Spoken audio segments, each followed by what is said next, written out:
Hello guys, good morning. Ayan, samahan niyo po ako mag-almusal. Tulog pa po yung mga anak ko.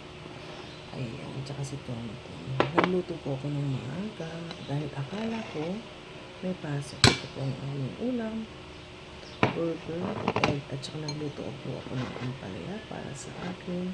At may leftover po kami. Tinola yung ulam namin kagabi. Ayan, tara kain tayo guys. Sarap ka. Hindi mawawala yung kape. Black coffee naman yun guys. Ayan, masarap ang kape. Ayan, kain guys. Itong ampalaya kami lang kakain nito ng asawa ko. Pero yung asawa ko maaga yung duty. Nag-duty lang siya. Ayan. Tapos siya yung duty guys. Ayan. Kain tayo. Yung pagkaluto ko guys nito ay half cook lang. Ayun o. Ha? Malutong pa guys. Masarap kasi ang palaya, malutong ito. Ang palaya guys, maganda sa may mga may diabetes at saka itong na may hypertension. Basta maganda, maraming benefits po ang ampalaya.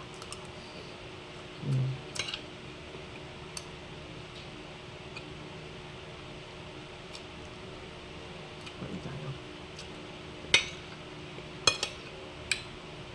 Then, tinola na may papaya. Yun yung gustong gusto ko yung tinola na may papaya. Ayoko, mas gusto ko yung papaya kaysa doon sa sayote na nilalagay dito. Tapos ito, pinagalo ng anak ko yung malunggay at saka yung sili. Nilagyan ng malunggay. Dahon ng malunggay at saka dahon ng sili. Diba ang sarap? Sa ang nagluto ko doon ng anak ko.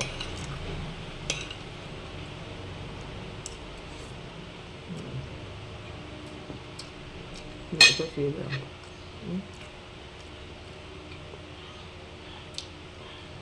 Ayun. Hindi masagaan manghang.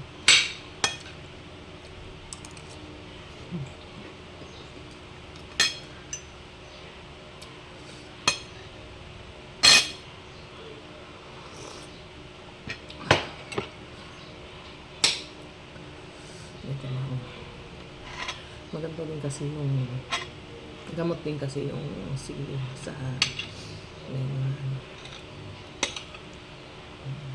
maganda rin ang sili. Okay.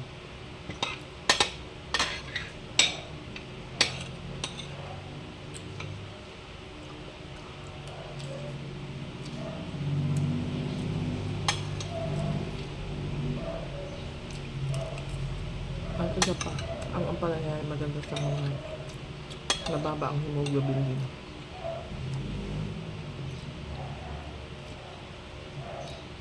Anemic.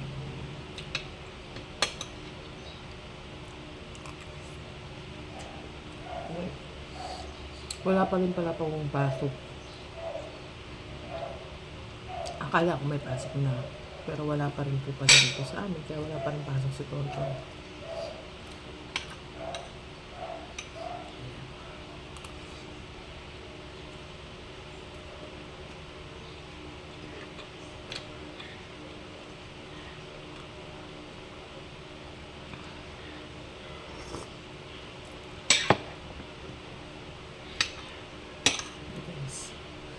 Sarap na to eh.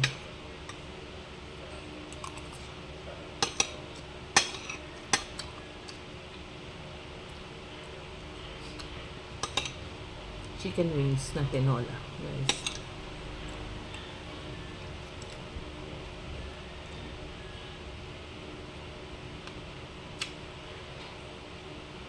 Nagluto lang ako ng ulam ng mga bata. Yung mga kambal ko, nag-online sila. May online sila.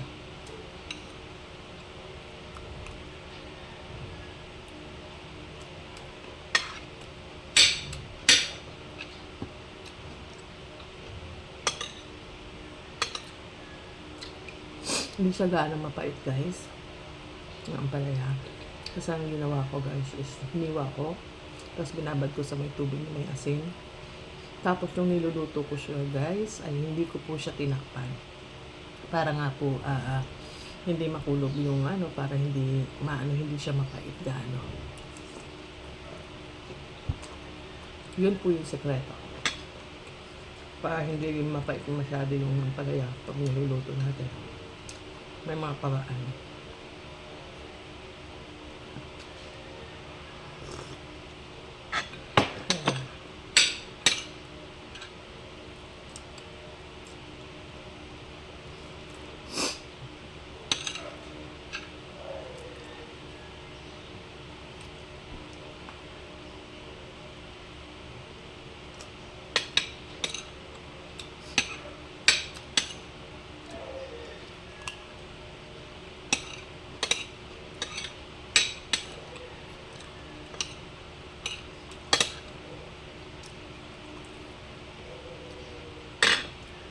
Yung mga anak ko kasi sa umaga. Kasi mga dalaga, di ba? Yung mga nila, katawan nila, ayaw nilang tumaba. Kaya ang kain nila, sa umaga, nagkakape lang sila. Tapos, tanghali na sila kumakain. Kaya nagluto ko ng ng umaga, para kay JK tsaka kay Tonton. Kasi kailangan kumain ng kanin. Ganun din sa asawa ko. Hindi kami na rin, kaya ako napapakain na rin ako ng umaga.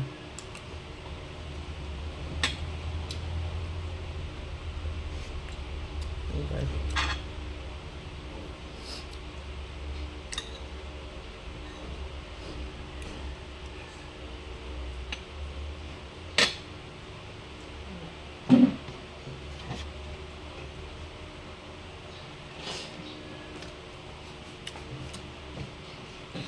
Ayan, guys.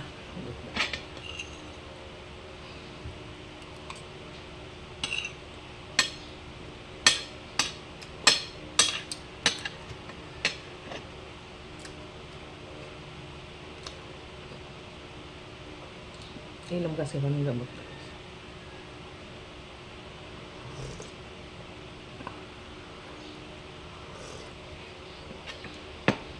May maintenance na ako, guys.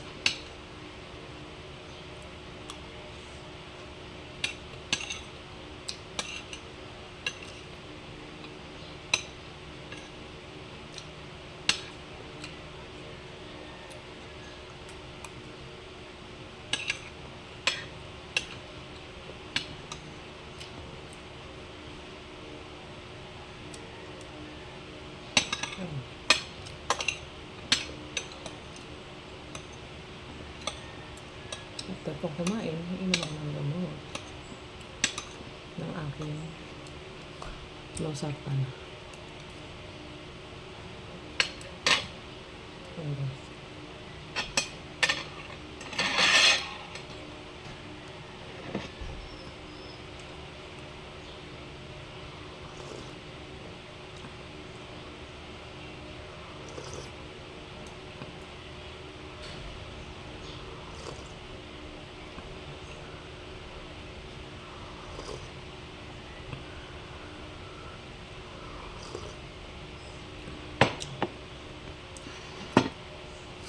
Ayan, guys.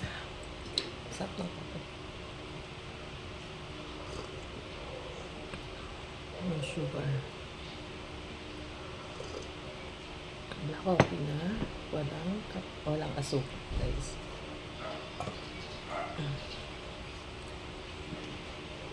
Ayan, guys. Thanks, God. Hindi ako makapag-ingay pa masyado kasi matulog pa yung bata. Gisingin ko na po sana si Tonton kasi nga oras na ng niya. Paliliguan ko na sana siya pakakainin. Pero nga po, tinanong ko yung si nanay, kapitbahay namin, kung pumasok si Clipper. Wala daw pasok. Wala pa rin po daw pasok ngayon. Kaya hindi ko nagigising si Tonton. Nandiyan pa rin nakahiga. akin kasi tumatabi yun si Tonto. Dito ako natutulog sa baba. Ayokong umakit sa taas guys kasi mas gusto ko dito sa baba lang, napapagod ako. Kaya dito ako natutulog sa sala. Wala naman kaming kwarto dito. Yung mga kwarto namin, 4 yung kwarto dito sa amin, sa bahay namin. Pero ako okupado lahat ng mga anak ko. Sila na lang, kami na lang yung nagparaya. Ayan guys. Wala kaming kwarto. Kasi yung mga anak ko, mga dalaga na, kailangan na ng nila. Siyempre gusto na nila ng privacy. Pero yung kambal ko, magkasama sila sa kwarto. Hindi yung isa kong dalaga nandito sa babae. Then, yung isa, si Jamay doon sa taas. Tapos, yung anak kong lalaki na si Jericho. Ayan. Ayan lang po guys. Ayan. Maraming salamat sa patuloy na panonood ninyo sa akin. At sana patuloy niyo rin po akong suportahan sa aking mga video guys. Ayan. Thank you for watching guys, and magandang umaga po ulit sa inyong lahat. Ayun lang po guys.